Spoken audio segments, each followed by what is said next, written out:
қувваи дигаре ҳаст ки аз дохили тоҷико баромадагӣ. онҳо дар бурунмарз истода бо воситаи интернетҳо бо воситаи вайҳо гӯё ки ҳукумати тоҷикистона ҳамчун ноӯҳдабаро ташриф мекунанд, пеш меоранд ва мегӯянд ки ҳамин хел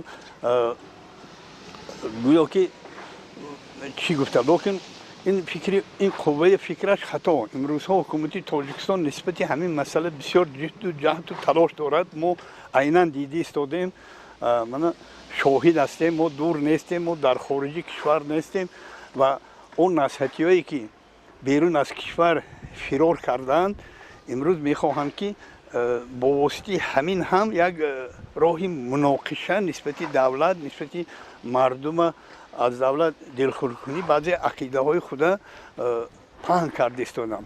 лекин ин чизҳо дар айният дар асри гиредагар бисёр хато аст. ҳамун наворе ки насиҳатиҳо дар бораи мана марзу бум нашр кардаанд, ин як сол пеш нашр шуда такронан ҳамуна гӯё ки ба ин гуфтушуниди ба наздикӣ шуда шабоҳат дода пахш кардаанд ки ин хато мебошад. мардуми монда як мақол аст ки то таги оранда мурдана таги коранда мур гуфта, яъне мо бояд қавӣ бошем, мо бояд якдил бошем, мо бояд як ақида катӣ, яъне ақидаи яъне сиёсати имрӯзаи давлати тоҷикистона дастгирӣ кара ҳамин равияҳомоя пеш бурданамо дар кор.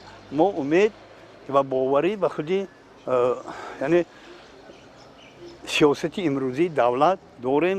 имрӯза рӯз ба насиҳатиён ки ба мо як душманона рафтор карда истодаанд ва дар рӯзҳои вазмин бо суханони нек ба ҷои он ки мардуми воруха яъне ба зиндагию ба осудагию ба чӣ дилгарм кунанд баръакс ки карда истоданд, ин як намуди чи аст душманона аст. албатта мо ҳамчун вайҳои як душман ва хиёнаткор дар ин мавзеъ ҳисоб мекунем. мо оянда барои ба зидди чунин гурӯҳҳо албатта мубориза мебарем ва мавқеи мардуми воруха устувор нигаҳ медорем.